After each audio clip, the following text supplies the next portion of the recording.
After a blowout loss in New England, who do the Carolina Panthers want to be in 2025? And the Dolphins look to have found some progress by returning to their roots in 2022, but they'll need to do so now moving forward without Tyreek Hill.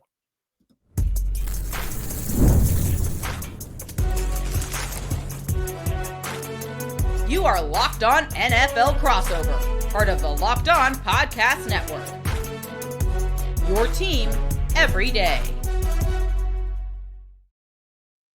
Welcome into another edition of Locked On NFL Crossover Thursday here on Locked On Panthers and Locked On Dolphins. We are a part of the Locked On Podcast Network, where you can hear me, Julian, the host of Locked On Panthers, and him, Kyle Krabs, host of Locked On Dolphins, talk about the Panthers and the Dolphins every Monday, Tuesday, Wednesday, Thursday, and of course, Friday, your team every day. That's our motto here on the Locked On Podcast Network. Thanks for watching our shows here on YouTube and listening wherever you listen to your favorite podcast. Crossover Thursday is presented by our friends over at Prize Picks. Download the Prize Picks app today and use code LOCKEDONNFL to get $50 in lineups after you play your first $5 lineup. The Carolina Panthers sitting at 1-3. Welcome in the 1-3 Miami Dolphins in this Week 5 matchup at Bank of America Stadium on Sunday afternoon. Kyle, how are you feeling? Because the Dolphins finally got a win, got one on the board, but obviously a big loss that they had on Monday night in that win at home against the New York Jets.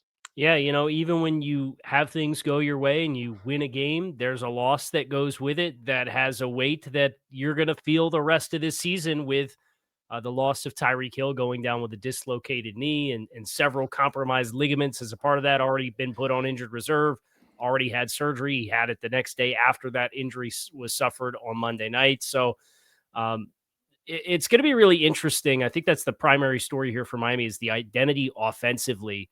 The first couple weeks, they had a very different flavor, and you could tell it just wasn't clicking the way that you would expect for an offense that's in year 4 with the same quarterback and head coach. And the game plan against the Jets saw them get under center a little bit more. They were very much the traditional Shanahan play action with the wide zone and the boot game off of that with a lot of crossers.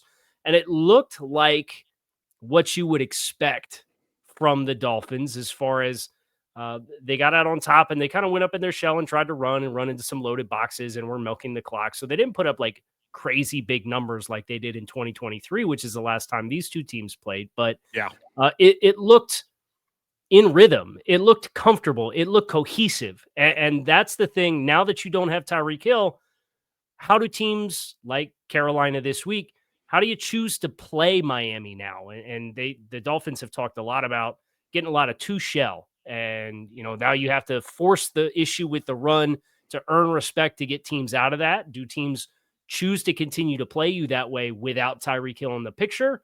It sounds like they're kind of going to be exploratory early in this game to kind of figure out who do the Panthers want to be defensively going against us? Are they going to do the same thing where they have their own tendency breakers playing against Miami with the speed? Or is it more so, hey, we think we can handle the matchups by being true to what we usually are when we play a lot of the other teams across the league? Yeah, and for Carolina, Jero Vero, who's really the embattled defensive coordinator here in Carolina, coming off of another poor defensive performance against New England on the road, something that I don't think a lot of people were expecting after pitching a shutout against Atlanta, making Michael Penix Jr. play. It's an early career for him, but his worst career game, looking at EPA per dropback, thanks to those stats from our friends over at True Media. So I'm very curious to see what they look like bouncing back this week, potentially. I'm also interested in just what do you think the future is going to be there in Miami for Tyreek Hill? Because I know he's owed a lot of money next season. None of it is guaranteed from what I've been reading.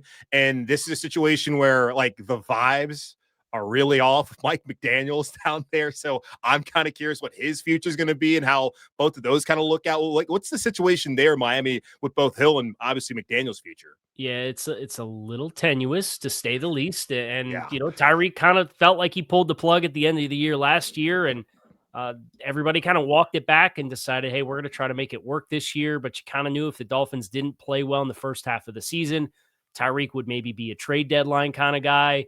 I think the writing's on the wall with everybody that he was never going to play the last year of his current contract in 2026, which is $36 million in total compensation. None of it is guaranteed, and that includes for injuries. So it's not like this injury puts the Dolphins big time on the hook for a bunch of cash for a product they're not going to get on the field. So that's the silver lining amidst this really unfortunate situation that has unfolded with him. But even Drew Rosenhaus, he did who's Tyreek's agent, he did a spot on local TV the next morning and talked about, we'd love to roll our sleeves up with Miami and find a number that works for everybody. If he wants to continue his career, or Tyreek would love to continue his career in South Florida. And if the Dolphins feel the same, I'm confident we can come up with a number. So even his own representation the day after the injury is acknowledging full on, like, yeah, the 2026 dollars there it's just not in the cards. It was kind of fluff on the back of that contract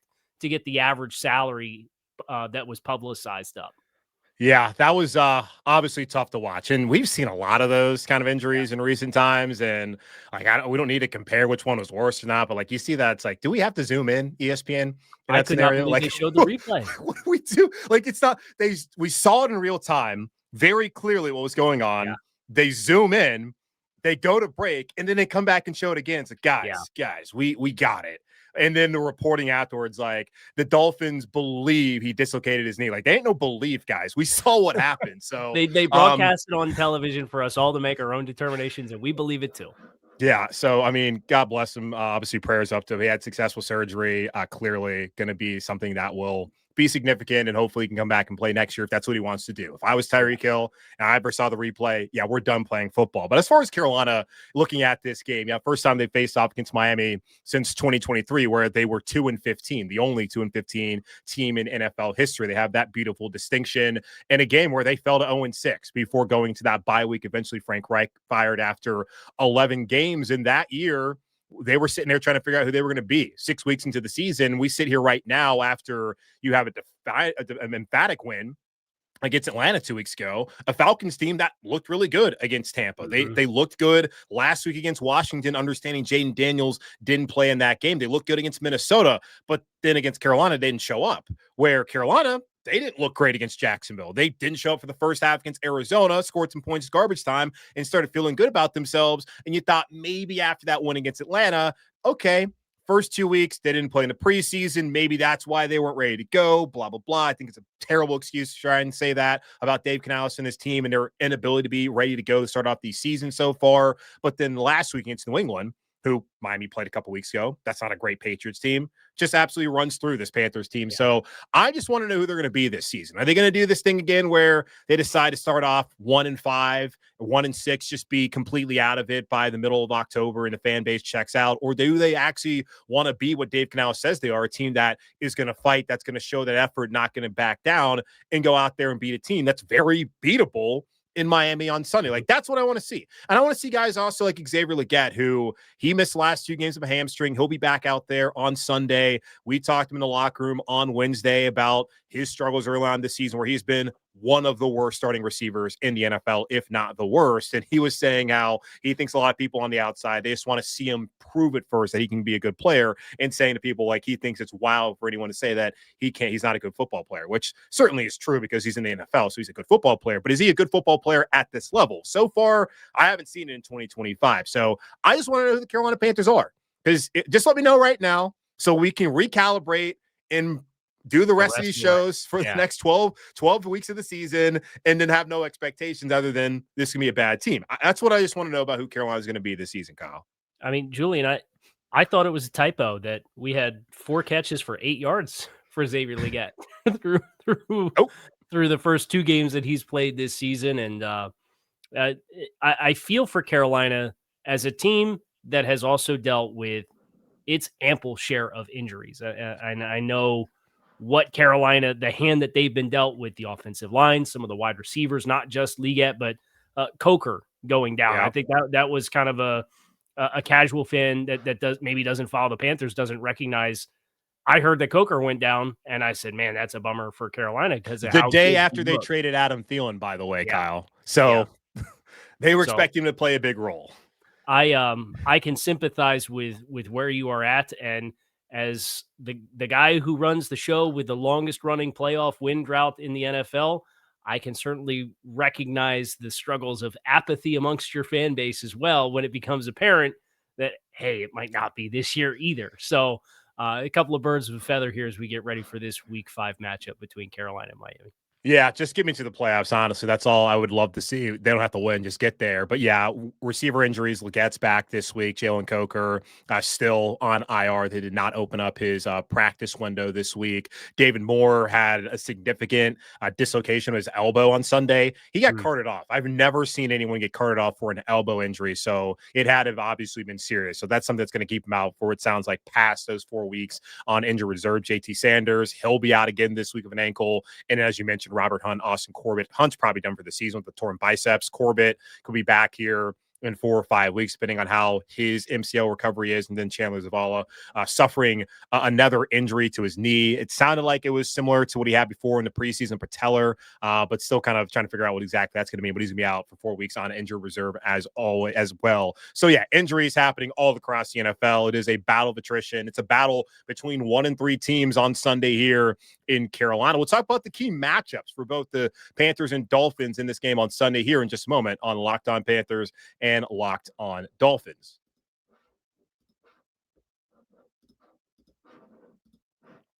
The NFL season is here, and FanDuel has an offer you don't want to miss. Right now, new customers can bet just $5 and get $300 in bonus bets if you win. That's right. Pick a bet, put down $5, and if it hits, you'll unlock $300 in bonus bets to use across the app. I love how FanDuel gives me so many ways to play. I've built parlays, tried player props, and even follow the live lines during the game. It makes watching football even more exciting when you've got a little something riding on the action. Also makes it a little nervy, if we're being honest. Whether you're a casual fan or love diving into the stats, FanDuel makes the game day experience so much better. So what are you waiting for? Visit FanDuel.com to download the FanDuel app today to get started.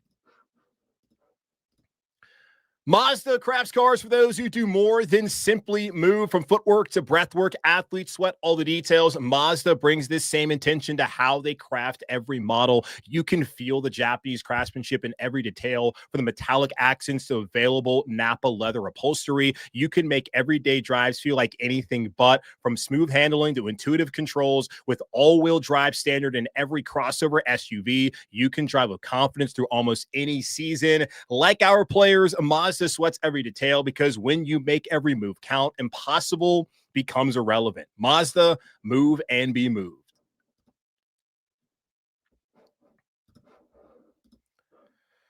All right, back here on this Locked On NFL crossover Thursday edition of Locked On Panthers and Locked On Dolphins. We're presented by our friends over at PrizePicks. Julian Council, the host of Locked On Panthers. Kyle Krabs, host of Locked On Dolphins. Both these teams sitting at 1 and 3, Kyle, hoping to get to 2 and 3, try to get things back on track. Of course, a tenuous situation for Mike McDaniel down there in Miami, and could be a tenuous situation for Dave Canales here in Carolina in year 2 if they start off 1 and 4, because if you can't beat New England, and you can't beat Miami, who hasn't looked great, and they might be firing their coach in a couple weeks' time. You're probably not beating Dallas next week. And Lord, the Jets are the Jets, but that's not a gimme either. And only Buffalo and Green Bay follow those games. So it's time to get the winning if you're going to win it all this season. Yeah. What are some matchups you're looking at from the Dolphins' perspective heading to this game on Sunday? Yeah, I think for me, one of the big challenges that I think Carolina does present is their interior defensive line versus an interior offensive line in Miami that's on its 3rd right guard choice, which I believe is where Carolina finds himself as well. Yep. So we're deep in the well here, and sometimes it's hard to just find 5 guys, let alone find 8 guys you feel good about. So it's Cole Strange for Miami at right guard. He got his first start. He was picked up off the Browns practice squad the first week after the entire right side of the offensive line goes down, where Austin Jackson lands on IR.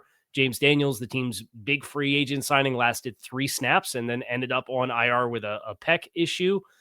So it's Cole Strange, and then rookie Jonah Savaiinaia at left guard has really struggled in pass protection. He's been a better run blocker, but the Dolphins have really struggled running to that right guard position, both the A and B gap in the run game.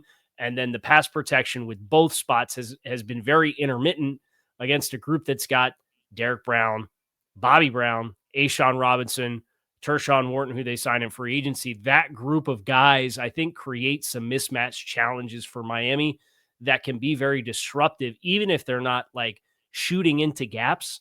Miami struggled with those guys to anchor, where those guys, I think, have the opportunity to play on the plus side of the line of scrimmage, and that can potentially disrupt the run game, and it can disrupt Tua Tagovailoa. Yeah, absolutely. And Derek Brown, I mean, you have Brian Baldinger over at NFL Network who always does his Baldy breakdowns, and he's been doing every week a body toss from Derek Brown, just throwing an offensive lineman to the side. So I think that's probably an expectation to happen again this week, considering the situation there for Miami. I'm curious to see how guys like Turk Wharton, who you mentioned, and Bobby Brown, the third, who came over during free agency from Kansas City and LA, respectively, how they can elevate their games. Last week, Wharton came back after missing the last 2 games prior to that against Arizona and Atlanta of a hamstring. A'Shawn Robinson, he's been steady so far, but that's going to be a group that really needs to elevate this defense that had a tough week last week. And I felt like if they could have the impact by bringing in Brown the third, bringing in Wharton, pairing them mainly with Derek Brown, who's also coming back off of injury and basically a free agent addition for Carolina, the way they're going to view that with A'Shawn Robinson, they can have the kind of impact that Robert Hunt, the former Miami Dolphin, had for Carolina offensive line last year, along with Damian Lewis. Then this team gets to take a step forward. So Sunday would certainly be an area to look at. And you did mention how Carolina's down to their third right guard. It's going to be Brady Christensen. And that's like one that's been weird, Kyle, because he started at left guard 2 years ago, played every single game, every single snap until he broke his leg in the finale against New Orleans, came back to next year after in the offensive line. He got hurt, tore his bicep, and the offensive line was a disaster from then. And then they brought in Damian Lewis and Robert Hunt to replace him. So he's a guy who's started games at center, at guard, at tackle, and they had Ike Ekwonu miss first game. They've had Hunt and Corbett go down. Chandler Zavala, who's now out, he was starting at right guard on Sunday. They brought in like Brandon Walton, who you would think be like their 10th guy to come in instead of Brady Christensen. That's a weird thing, how it's taken this long for him to play. So it might not be that bad of a situation for Carolina there. But one matchup I'm certainly looking for is the passing game of Carolina versus the Dolphins passing defense. Would it be fair to say the Dolphins passing defense has not been very good so far? I think not very good is doing it a bit of a favor. It's all new, so there's a whole lot of miscommunication with that group. There's spacing issues with that group. Teams have gotten a lot of run against Tyrell Dodson, the linebacker in coverage. The nickel position right now is Cornell Armstrong, who didn't play for 2 years, and they signed the third week of training camp is the nickel right now when they want to go with true nickel and not 3 safeties on the field. So there's some getting in the middle of the field if you want it. I will say Jack Jones and Rasul Douglas, who were both late adds in training camp as well. Those guys have steadily kind of got better. You feel like they're settling in, but it's all the stuff in the middle of the field that is just there's a lot of space right now to be had. Yeah, and that's something Carolina needs to take advantage of because this pass offense has, for the most part, under Bryce Young, has left a lot to be desired. I put this stat out there on Sunday following the game. In 20 of his 32 starts in his 3 seasons here in Carolina, he has failed to throw for over 200 yards passing.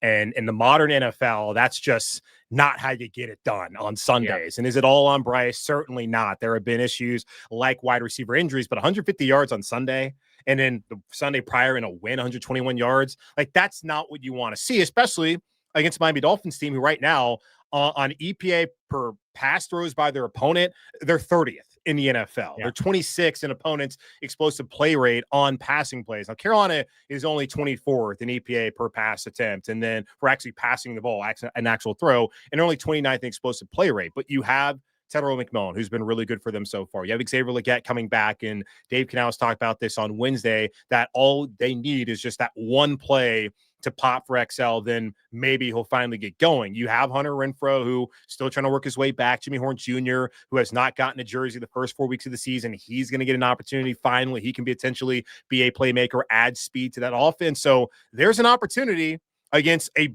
not a very talented and also a banged up secondary. And the one game that Bryce really looked good, especially in that second half, was against Arizona, because every single one of those guys were dropping like flies in that game. So if this is what it takes to have a banged up secondary that's also largely devoid of talent for him to play well and to put up big numbers, then let it be on Sunday. Because if it's not going to be on Sunday, then I don't know when it's going to be, Kyle. Yeah, I think that's a great call out. And I think for Miami with their pass rush too, Justin Fields averaged 3.7 yards or seconds from snap to release on his drop back. So if it hasn't been Jalen Phillips it's been very inconsistent from a pass rush perspective. And that's something where for Bryce, he's already kind of a slippery player. They haven't had a great deal of success finishing their pressure opportunities. So spacing issues on the back end, inconsistent up front.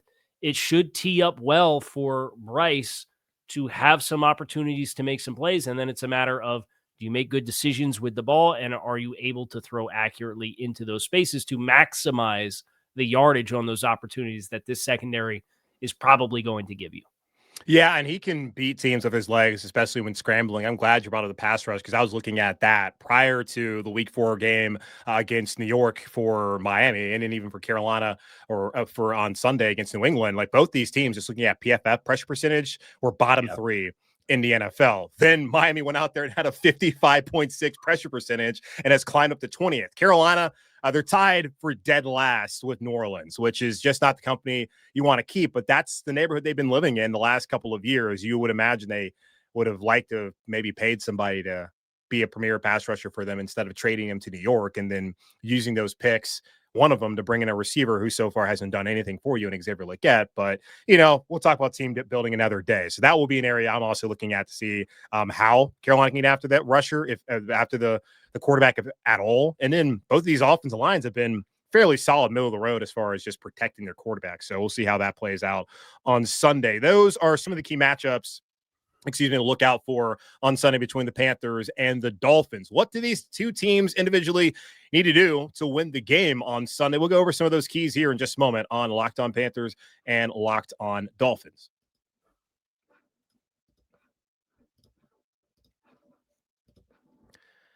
NFL season is back, and honestly, there's nothing better than being in the stadium surrounded by fans cheering on your team. But let's be honest, getting tickets can be a hassle between queues, login screens, and prices jumping at checkout. It's frustrating. That's why I use GameTime, the app that gives the advantage back to fans. GameTime is fast, easy, and backed by the GameTime guarantee. You'll always get 100% authentic tickets delivered on time and at the best price. Plus, all fees are included. So the price you see is the price you pay. The app made it super simple for me. I could even see the exact view from my seat before buying. I love zone deals too. Pick the section, GameTime picks the seats, and you save big. Honestly, it's faster, cheaper, and less stressful than any other way I've bought tickets. Download the GameTime app, create an account, and use code LOCKEDONNFL for $20 off your first purchase. Terms apply again. That's promo code LOCKEDONNFL for $20 off. Swipe, tap, ticket, go. Download GameTime today.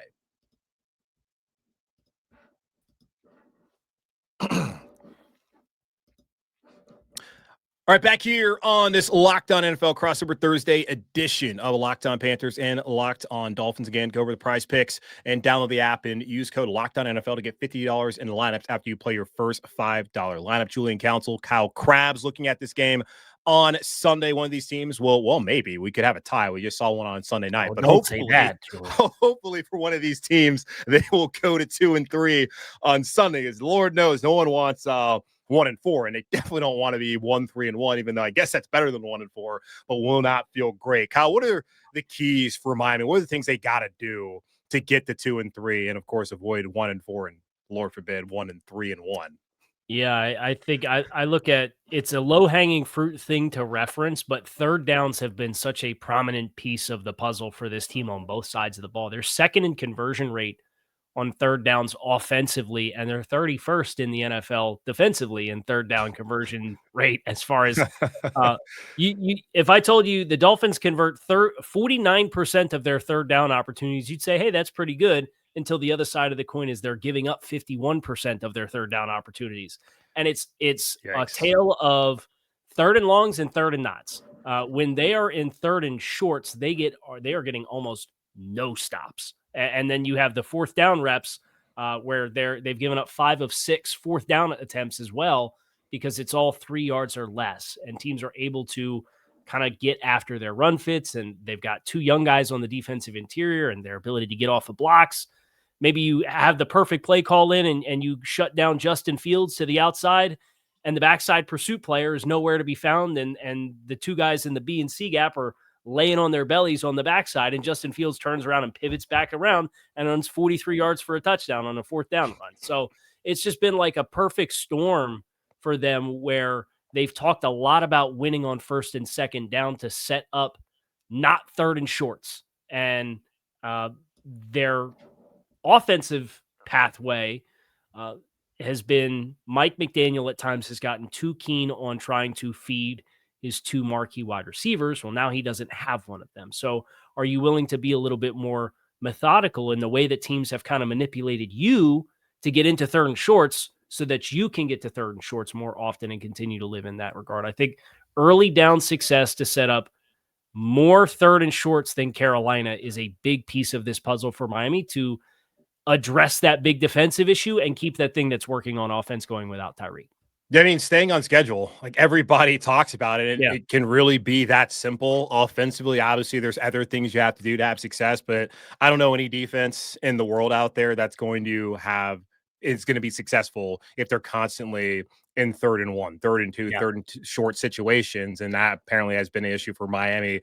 Looking at Carolina in this game, they were actually pretty good on special teams the first 3 weeks of the season. They had a great game against Atlanta with Ryan Fitzgerald, the rookie kicker, making 57-yarder, making the rest of his kicks. And he had his little dirty kickoffs where Atlanta could not field those. It was like 4 times where they just bobbled it there on the kickoff, and they were doing an excellent job. Then on Sunday in New England, all that went away as they gave up a punt return for a touchdown, another long punt return that led to a touchdown for New England, and Fitzgerald missed an extra point, missed a field goal. Just a disaster. They got to get back to doing what they did the first 3 weeks on special teams, because that's an area of the game where a lot of people want to ignore that, but you can lose games in that manner. And I look at the game on Sunday where Dave Canales decides, let's run the ball on 3rd and 10 from New England's 45, get 2 yards, and then on 4th and 8, kick it from the 43 from New England. And then what happened on that kick? A punt return for a touchdown completely flipped the game. So that, in my opinion, kind of lost in the game right then and there, and their inability to respond. And a lot of folks also have complained about the lack of rushing attempts for Chuba Hubbard so far this season. Well, big reason is they're always playing from behind. If you can't play from ahead, you really can't establish the run. And I'm looking at these two teams. The Dolphins and Panthers are 25th and 26th respectively in the NFL in time spent ahead on offense. So if you're overall, so if you're not going to be ahead of the Dolphins with the lead, like they kind of started out the game on Sunday against New England, then you're going to have a hard time getting Chuba involved, being able to lean on that, take pressure off of Bryce Young in the passing game. And then you got to get on track offensively, especially I talked about earlier with the matchups. You're looking at a pass defense where they can be had, especially as you mentioned, over the middle of the field. You got to find ways to get more than Tedder McMillan involved on Sunday in this game if you're going to end up getting a win at home, because if you haven't won on the road so far this season, so Lord knows you got to win at home if that's going to be a trend, which Dave Canales is 2-9 so far for his first 11 road games here in Carolina. So they're not going to have success on the road. They got to have success on home if they want to take a step forward here in 2025 and not have yet another disaster on their hands this season. Looking at the line over at FanDuel, our betting partners here on the Locked On Podcast Network, Miami, 1.5-point road favorite. I'm a little surprised, but also not surprised, because Vegas just does not like this Panthers team. And I mean, rightfully so. They got to prove it to them first. Any thoughts on that? I don't have a prediction necessarily, because I don't know what the hell to expect from the Panthers on Sunday, but any kind of final thoughts as far as this game goes, Kyle? Yeah, I think this is a game that is going to be another one of those. There's 3 to 5 plays that you can look at and say, hey, these are the pivotal plays in the game.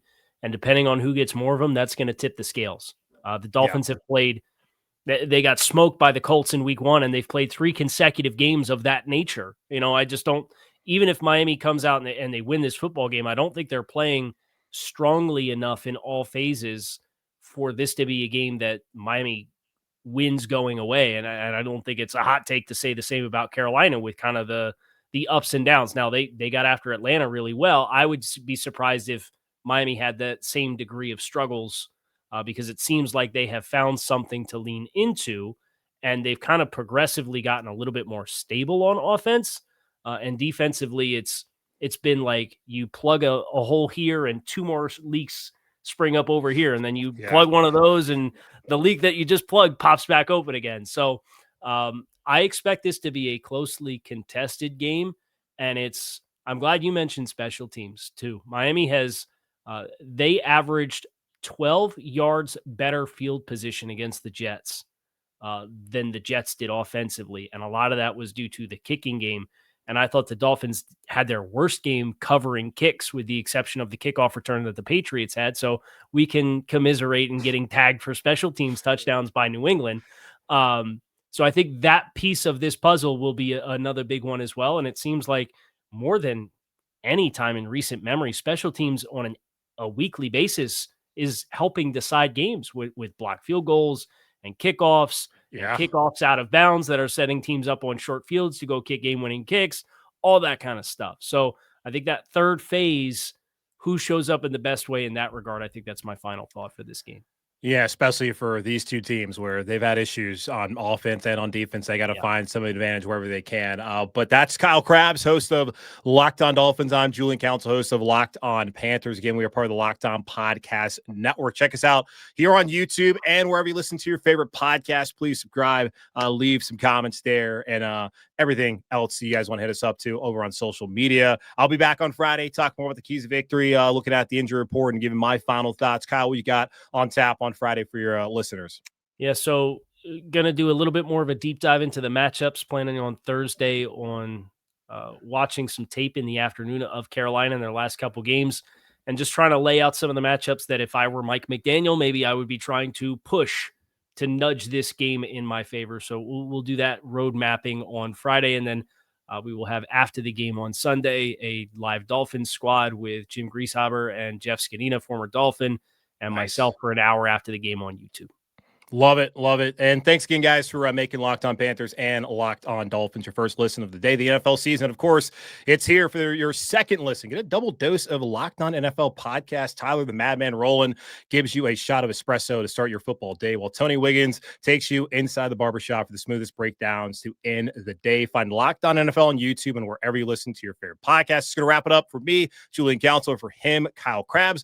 We'll talk to you guys on Friday.